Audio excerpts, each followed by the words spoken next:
আজকে আপনাদের সাথে শেয়ার করব রেস্টুরেন্ট স্টাইলে চিজি পাস্তা কিভাবে বাসায় তৈরি করবেন তার একটি রেসিপি। কিছুটা গরম পানির মধ্যে হালকা কিছুটা লবণ দিয়ে দিয়েছি আর কিছুটা তেল দিয়ে দিয়েছি। লবণ আর তেল দিলে হবে কি পাস্তাগুলো সিদ্ধ হয়ে একটার সাথে একটা লেগে যাবে না, আটালো হবে না, একদম জর্জরে হবে। এই যে আমি এখানে কিছুটা পরিমাণ পাস্তা দিয়ে দিয়েছি, প্রায় 1 কাপের চেয়ে একটু বেশি হবে ওই রকম পাস্তা দিয়ে দিয়েছি। অপেক্ষা করব যতক্ষণ না পাস্তাটা সিদ্ধ হয়ে আসতেছে। এই যে আমার পাস্তাটা কিন্তু মোটামুটি সিদ্ধ হয়ে এসেছে। এখন আমি একটি চাটনির সাহায্যে এটা নামিয়ে নিব। নামিয়ে হালকা একটু ঠান্ডা পানি দিয়ে একপাশে রেখে দিব। এখন একটি প্যানের মধ্যে কিছুটা পরিমাণ তেল দিয়ে উপরে কিছু রসুন কুচি, পেঁয়াজ কুচি এবং টমেটো কুচি দিয়ে ভালো করে একটু করে কষিয়ে নিতে হবে। দিয়ে দিব স্বাদ মতো লবণ এবং দিয়ে দিব গোলমরিচের গুঁড়া। আপনারা চাইলে সাদা গোলমরিচের গুঁড়া ব্যবহার করতে পারেন। এখন দিয়ে দিব আগে থেকে কেটে রাখা কিছুটা চিকেন, ছোট ছোট করে কিউব করে কেটে রেখেছি আমি, সেগুলো দিয়ে দিয়েছি। এগুলো দিয়ে ভালো করে মিশিয়ে নিতে হবে।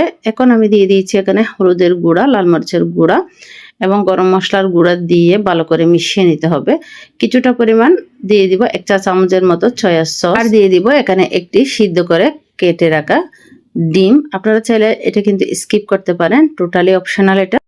এখন দিয়ে দিব 1 চামচের মতো টমেটো সস, আর দিয়ে দিব হালকা কিছুটা পরিমাণ পানি, কাঁচামরিচ দিয়ে এটা সিদ্ধ হয়ে আসা পর্যন্ত অপেক্ষা করব, যতক্ষণ না একদম সিদ্ধ হয়ে তেলটা উপরে চলে আসতেছে।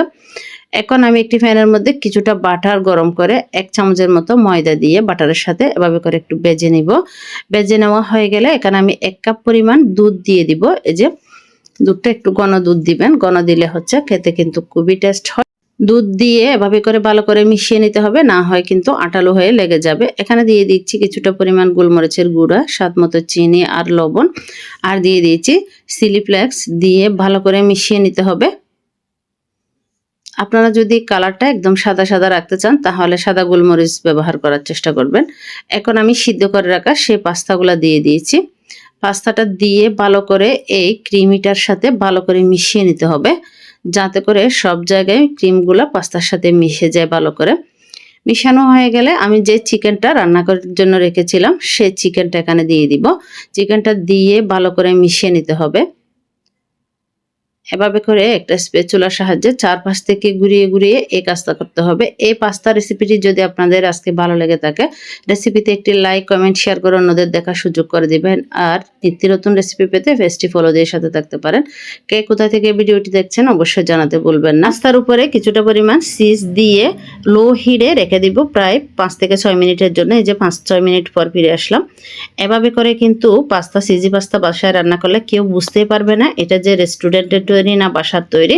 আশা করি এই রেসিপিটি আজকে আপনাদের ভালো লাগবে। আজকে এই পর্যন্ত, আল্লাহ হাফেজ।